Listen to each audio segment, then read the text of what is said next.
जिस्म के टुकड़े भी हो जाए, बंदा फिर भी कहता है हुआ रसूलुल्लाह, वो अल्लाह के रसूल है। हजरत हबीब बिन ज़ैद रज़ी अल्लाह तआला अन्हु, उसामा कज़्ज़ाब काफिर है, हजरत हबीब बिन ज़ैद को कहता है कि कह मैं अल्लाह का नबी हूँ, नहीं तो मैं तेरे हाथ उतरवा दूंगा।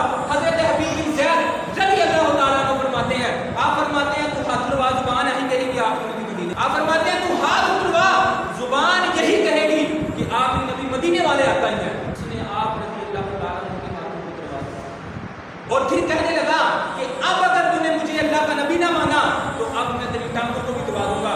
आप रज़ी अल्लाह तआला अन्हु ने फरमाया तू मेरी टांगें तुड़वा, जुबान फिर भी यही कहेगी आखिरी नबी मदीने वाले ही है, हुआ खातमुन नबीयीन ला नबिय्य बअदहु।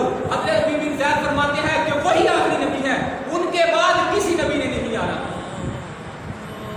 तो उस मुसलमान कज़्ज़ाब ने कहा अब अगर तूने मुझे अब खुदा का नबी ना माना तो हज़रत हबीब बिन ज़ैद रज़ी अल्लाह तआला अन्हु फरमाने लगे तू क्या कर लेगा, मेरी गर्दन उतार देगा ना, उतार दे।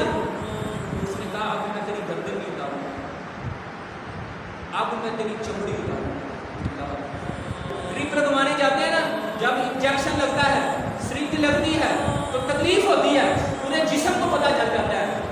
सोचे जरा यार, चश्मे तसव्वुर से जरा सोचे कि जब उनके बाजू भी जिस्म से जुदा हो गए, बाजू जिस्म से जुदा हो गए, पाँव जिस्म से जुदा हो गए, लेकिन फिर भी हुजूर की वफादारी नहीं छोड़ी।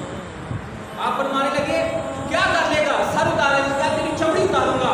आप रज़ी अल्लाह तआला अन्हु के जिस्म अंदर से चमड़ी को उतार दिया गया, आप रज़ी अल्लाह तआला अन्हु को शहीद कर दिया गया, लेकिन फिर भी हुजूर से बेवफाई नहीं। यार ये है गुलामी रसूल में मौत भी कबूल है, नमाज़ें भी पढ़ने वाले हैं, कुरान भी पढ़ने वाले हैं, हुजूर के हर हर फरमान पर अमल करने वाले हैं, और फिर जिंदगी भी देकर बता दिया कि गुलामी रसूल में मौत भी कबूल है। हम सिर्फ ये नारा लगाते हैं